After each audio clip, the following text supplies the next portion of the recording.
Presenting the Mayor of Bislig, Commissioner Yusuf Mando of National Commission of Muslim Filipino, Commissioner, and then Greg Mercado of the Eagles, and Kay Broswell of Weso. Okay, thank you everybody. This is enough.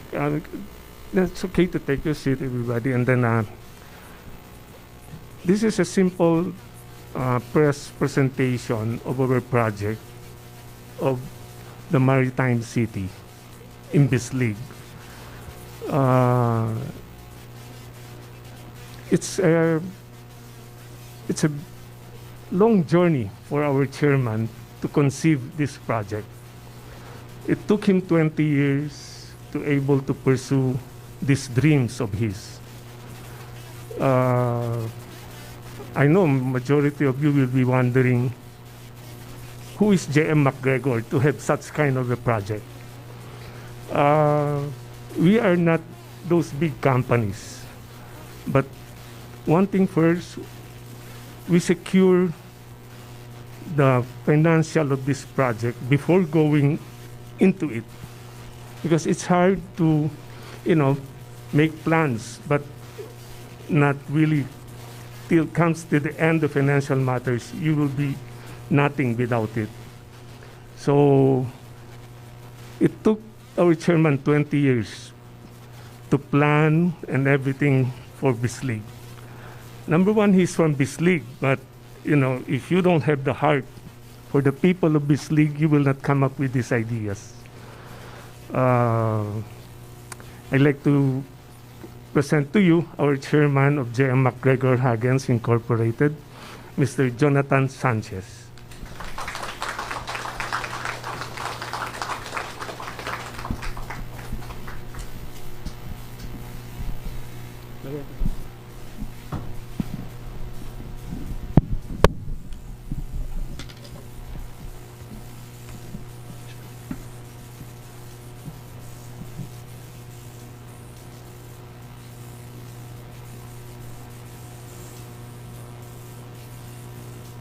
Brother Yusuf Mando, my old friend of mine, Kay Breswell, on behalf of Florencio Mio and Shongaray, Attorney Nel Jiao, is that right? Okay. Members of the press, distinguished guests, ladies and gentlemen, good afternoon.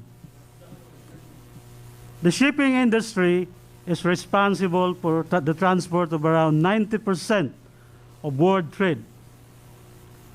Maritime transport is the backbone of global economy. Without shipping, transport of raw materials, import and export of food and manufactured goods will be at the high cost. Here in Asia, the most popular and successful maritime port bringing billions of tons of goods from around the world is in Singapore.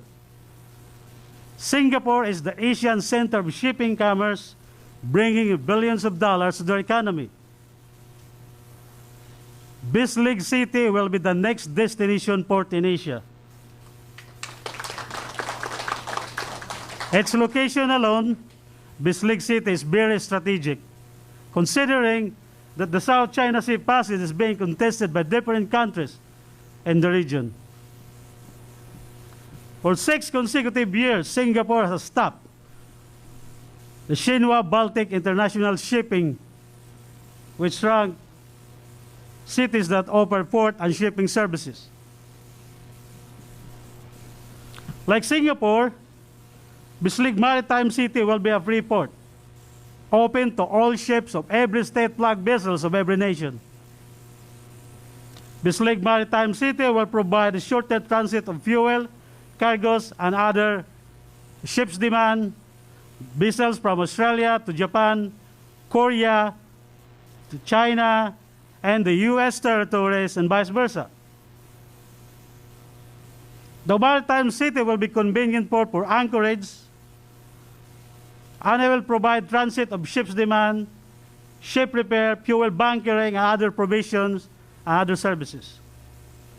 As a seaman for many years, I've been exposed to the world of maritime industry. Through these years, I've been established contacts with a lot of very influential, knowledgeable, and well-financed people and establishments from all over the world who share the same vision, trust, and belief in this project. Our Singaporean partners has already officially arranged a press conference for refinery project in Bislig this coming October 2020.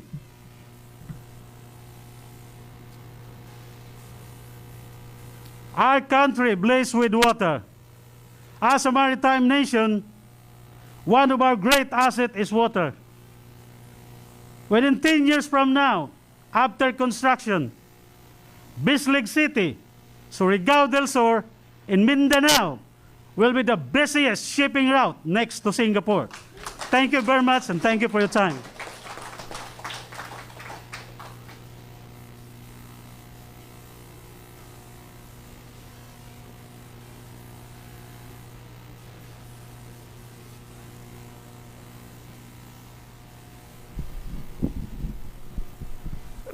Ladies and gentlemen, our guests, we'd like to acknowledge the members of Commissioner Yuso, Commissioner Mando, his group, and the LGO of Bislig. Thank you for coming. And I'd like to make a short presentation of all the projects that we are planning for Bislig City, for the maritime city as such. The number one consideration will be the oil refinery. These are the site inspection of our contractors. They're looking at the area now. It's already almost 90%. The area now is already allocated for each project. You may wonder, we have about a minimum of 15 projects. The number one will be the oil refinery, and then the number two will be the oil depot, and then the shipyard, and then the container port, and then we'll have, you may say, support structures for those projects, because if we don't have those support system, it will not last. You may have only about, say, container port or those shipyard, but if you don't have, like, for example, the provisions for the vessels that will be dropping by, so it will not last. So we have to put up a cold storage, a food processing plan, and then what other support do you need? Such as we need to have our own power plant, because we cannot rely on the electric cooperative in Bislig. So we have to put up on our power plant. And then the water treatment. We need also the water treatment, because how many people will be employed? So definitely the water and the electrical usage will be higher. So we need all those support that we're planning according to the plans right now. So we'll put up a hospital, because we will be dealing with foreign nationals. Their standard will be higher. So if we don't put up a hospital that will be at par with the European standard, then what will they do if they get sick or get ill? So we have to have those support. And then another is the hotel, because if those people will be staying in definitely they will look for a nice hotel. So we have to put up our own hotel also. And then an integrated market to support the city of Bislig. We need to put up the integrated market for them, the government center, so that everything will be in place for every industry. Because if we don't have, there's also the convention center. because the convention center, our chairman, Jong, is member of the International Marine Welder Society. So we will be asking also them to be with us. We will bring them over to Bislig. So that will be the tower, maybe a dream, but I think it's achievable as of now. We are talking with the Middle East country to build this one, the UAE. So there are already everything is in plan right now. It's not just saying we have these projects. The problem is, having said that we have these projects, how will you put it in place? How will you put it in system, everything? So everything now is a go for us, because as we say, the Singapore partner is just waiting for us to go over there. And once we did it, everything will be in place and it's a go for all the projects. We will do pacing. There's a first phase, second phase. But as much as possible, those projects will start within a year, 2021. That's our goal right now, is to start all the construction by 2021. Oh, it's a dream too big, maybe. As I was telling Jong, even our Singaporean partner, it will take how many years to put it up? And then how many years to see it grow? Maybe it's not for us in our lifetime, but then we think this will be our legacy, as our chairman wants to, a legacy to leave to the people of Bislig. The name of J.M. MacGregor Hagens won't be forgotten, not only in Bislig, but Surigao, as well maybe as in the Philippines. Because as of now, we think this will be the biggest project, not only in Asia, but in the world. They already confirmed it, that this is because of the pandemic, there's no other project right now this big. So maybe everybody's wondering, how come this one? Because as I said, the vision of the chairman is the maritime is the biggest industry that nobody can foresee. Nobody will think about how big is the maritime industry. So being a seaman himself, he knows how big it is. The airline transportation is it's not achievable compared to a maritime vessels. The cargo vessels will hold how many compared to an airplane or a cargo plane? So this is, I think, one of the best for Bislig, not only Bislig, but the location itself is the most strategic right now. As our chairman said, the South China Sea, there are some issues. So some, or maybe most, will avoid that lane. So where will they go? The nearest will be Bislig, no other place to. So Singapore, they have to go inside, but it's near the South China Sea. Bislig is in Pacific Ocean. So every vessel can turn around. There will be no problem. The anchorage, we can provide everything. That's why we have to need all the backup that we need to be able to succeed in this project. The provisions of the vessels, when the shipyard need repair, we have there. Unlike now, we don't have a shipyard, or maybe we have in Cebu, but not that big.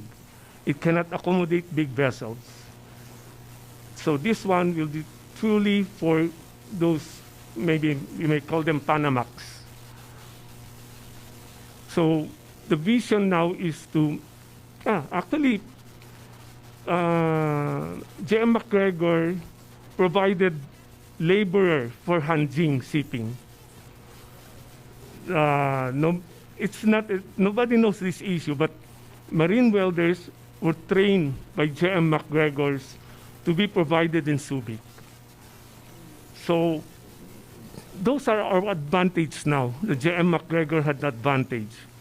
We have the marine welders. We know this, the need of all the shipping industry right now. And we are hoping to be maybe not maybe as far as Singapore, but maybe the next Singapore or the next destination seaport in the world. Hopefully with all your support, the LGU, the Bislig LGU, and then the national government as well, we think the dream is now a reality. It's not a dream of our chairman anymore, but it will be a reality in the near future or in the next year. Thank you. Thank you, everybody. And please remain. They will be serving the early dinner for everybody. Okay. Thank you.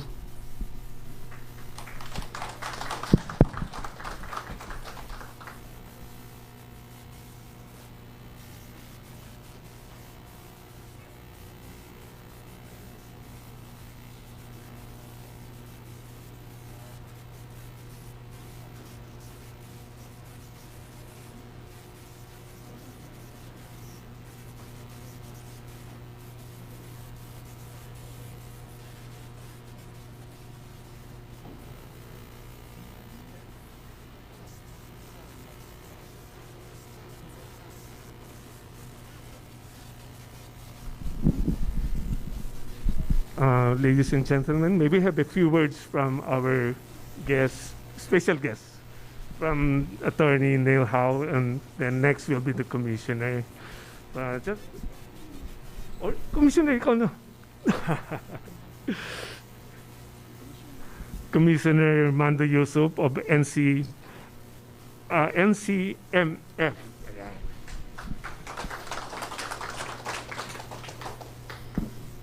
I am Commissioner Yusuf Mando of National Commission on Muslim Filipinos.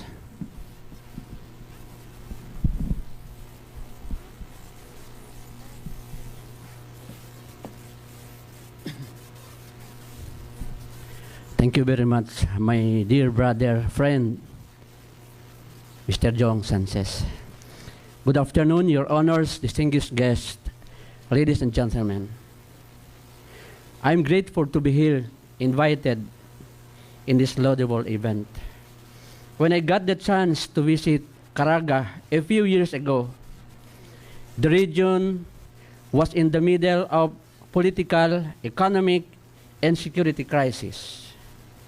The challenges remain daunting. There is indeed a need to increase the collective effort, both of government and private sectors. But I'm pleased to say there has been hope for progress, one of which, of course, is the coming of your company, J.M. McGregor Higgins Incorporated, a very laudable project, the Maritime City, which aimed to develop Bislig City as the next destination point in Asia. It will contain a global facility that will address economic problems not only in the city, not only in the region, but all throughout the country. We are experiencing economic instability due to pandemic brought about by the COVID-19. The world faces multiple crises needing urgent attention. We have to tackle immediate humanitarian needs and at the same time invest in development. This will require action by business, government, and private institutions. Indeed, Bislig City is a very good place to discuss the nexus of business. This thriving city, with its eyes set firmly on the future, has become a hub of innovation, and it offers a powerful example of how a small city can channel policy and learning into growth and prosperity for their people. So how does it work? How can the nexus of business development translate into strong, thriving societies? It starts with markets. Markets drive economic growth by tapping into the boundless capacity of people and firms to innovate, invest, create jobs, and raise incomes. But they can do a lot of more than that. Market can bring this desperately needed financing to our top development priorities, and it's essential that they do.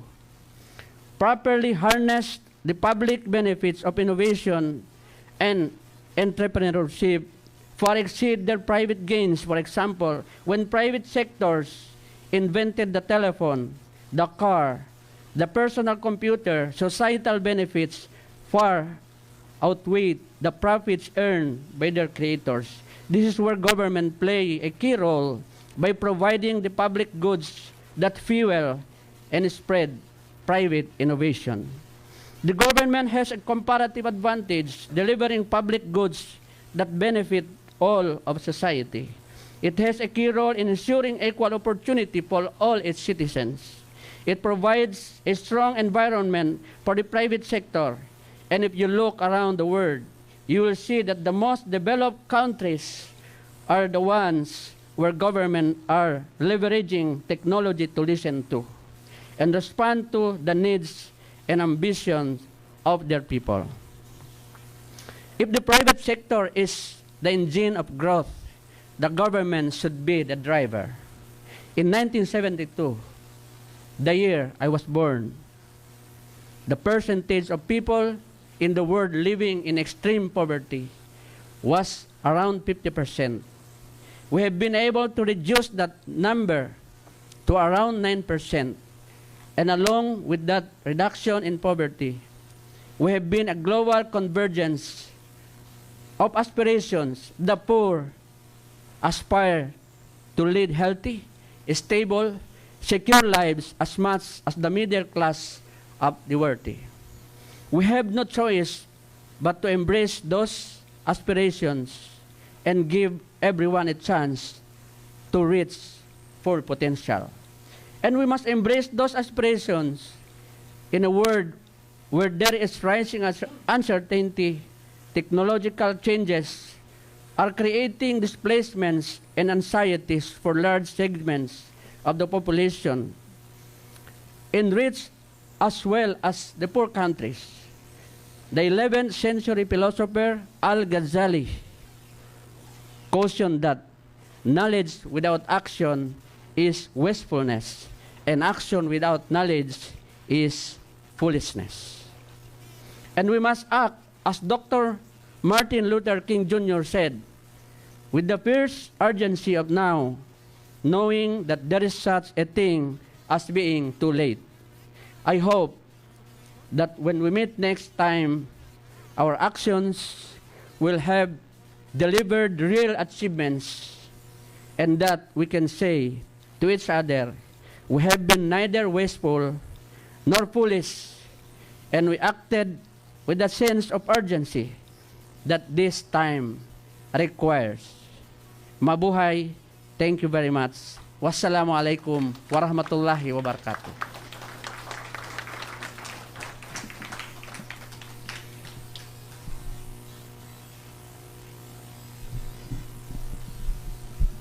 Can we now have a few words from Attorney Neil Howe from the LG of Bislig?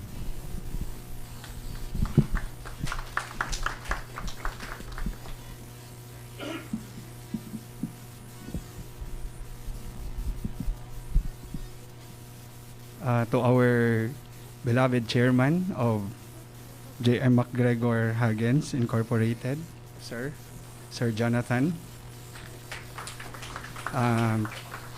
to Brother Yusuf Mando sir, brother, to representative of Senator Bongo, and sir, good afternoon.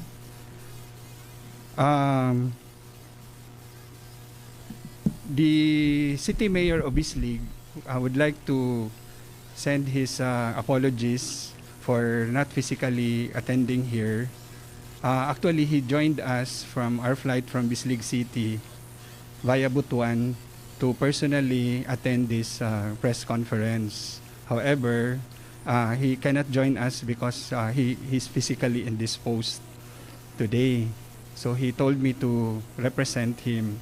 I am currently the City Legal Officer of the City of Bislig, Surigao del Sur. It is a great honor for us that our fellow Bisliganon has also a very bright vision for the City of Bislig. And it is very appropriate since the vision of Bislig City coincides with the said project. Let me just relate to you the vision, mission, and core values which Bislig City is now implementing.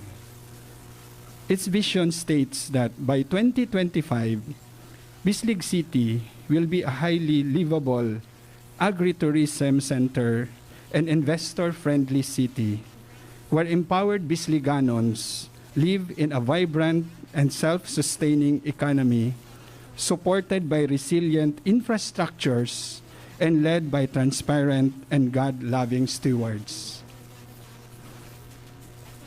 Its mission is to deliver quality basic services, support facilities, and provide equitable access to wealth and economic opportunities towards a gender-responsive, child-friendly, and socio-economically progressive community and sustainable environment. For the core values, the acronym of Bislig states business-friendly, innovative, sustainable, law-abiding, integrity, and God-fearing. Bislig. It is with great thanksgiving that and a great honor for us being the place that the city which will become the Maritime City, Bislig City, Surigao del Sur, Philippines, chosen by J.M. McGregor Hagens Incorporated to be its showcase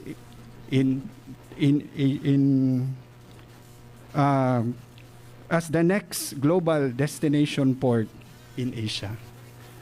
So again, we pledge our support because it coincided with our vision, mission, and core values.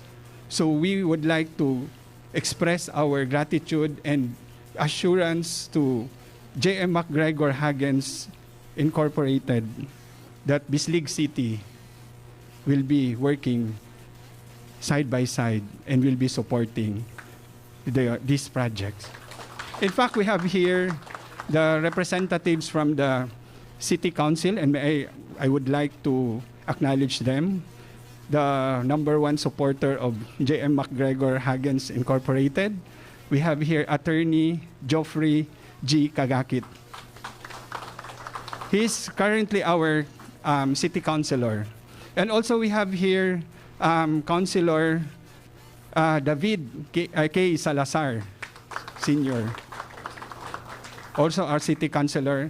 And our City Planning and Development Officer, we have here Aprodesio C. Alba. Thank you, sir. Thank you very much, J.M. McGregor Hagens, and we are looking forward to working with you for the betterment and success of Bislig City. Thank you.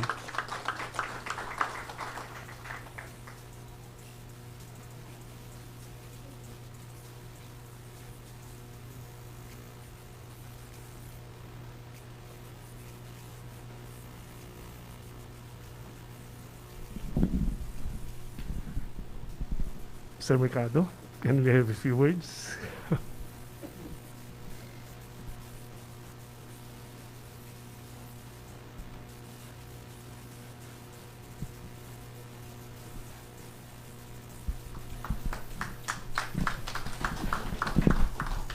Good afternoon to all of you, mga sirs, ladies, kuya, and other friends. I'm so sorry I have not prepared my speech, but let us just give our warmest congratulations to J.M. McGregor Hagens Incorporated and to its chairman, Eagle Jong Sanchez.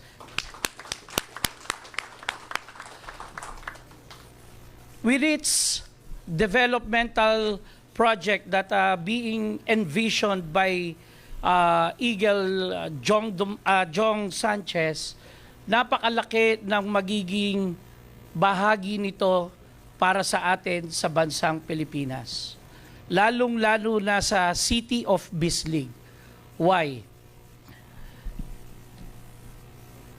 Kahit na siya po ay pribadong mamamayan, sa kanyang inisyatibo at sa kanyang pananaw at pag-ibig sa kapwa, lalong-lalo na sa lipunan, nakita niya ang pwede niyang maibigay para sa lipunan. Kaya suportahan po natin ang kanyang layunin para sa ikabgaganda ng ating bansa. Ang Pilipinas ngayon kasi, sa totoo lamang po, kulang sa pag-ibig sa ating bansa mismo ang kapwa Pilipino. Pilipino sa bawat Pilipino nagkakaroon ng tampuhan. Pilipino sa bawat Pilipino nagkakainggitan. Bakit?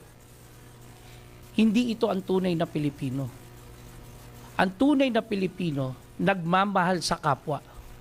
Kaya dapat tanggalin natin sa ating mga sarili ang inggit. Dahil hindi tayo magkakabuo-buo. Ang aming samahan, the Fraternal Order of Eagles, Philippine Eagles, is created to promote Philippinism. And thankful enough na si Kuya Jong ay naging member po namin sa Kadiwa Eagles Club. Kadiwa Eagles Club means kadiwa, kaisang diwa. Kaya nagpapasalamat kami at napaunlakan kami ng Kuya Jong na makabahagi rin sa kanyang pananaw para sa development ng ating komunidad. When I see the iconic tower, it will put Bislig on top, if not in Mindanao or in our country, maybe in the world. Because of this iconic tower, makikilala sa buong mundo ang Bislig City at ang ating Pilipinas. Palakpakan po natin mga kuya. Idalangin natin ang pagtatagumpay at patuloy nawa na ibigay yung biyaya sa kanyang mga layunin na magkaroon ng development sa kanyang city. Sana sa atin din, sa bawat Pilipino, tulungan natin ang bawat isa sa atin sapagkat sino ba ang magmamahal sa bansa kundi tayong mga Pilipino. Salamat at meron silang nakukuha ng mga funders from abroad. Why? Because they want also to be a part of the development of our country. That's a good thing. So, this world will be a better place if we will just love each other. And of course, sometimes we have to defend what is right. And we have to do our own thing to be right for the glory of our God and our country. Magandang hapon po sa inyong lahat.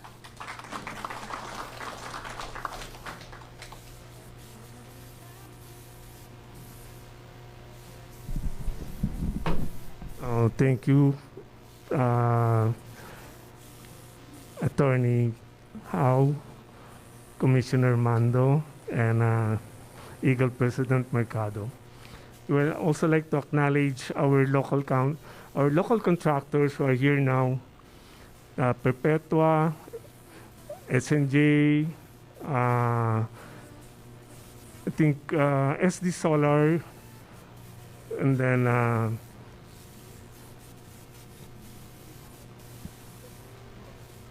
wait, Titanium is also here, and so and then we have also some friends of ours, Nugid, Mr. Nugid, Alps, and then Dr.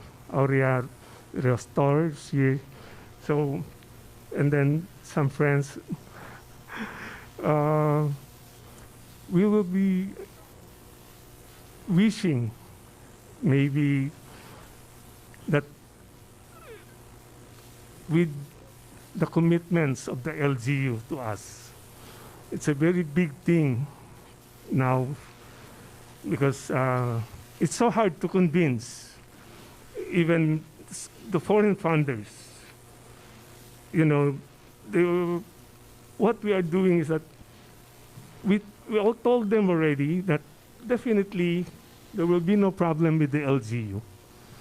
Once they saw there's no problem with the LGU, the 50% doubt will be gone. It will be now 100%.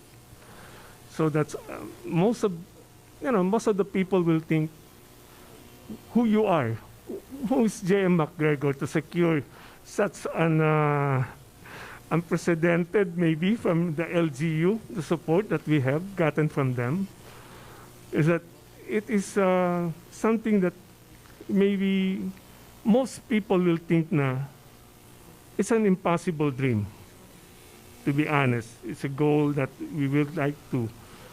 So we can now say na with this press release of ours, I think everybody now will be convinced that this will definitely will see it through.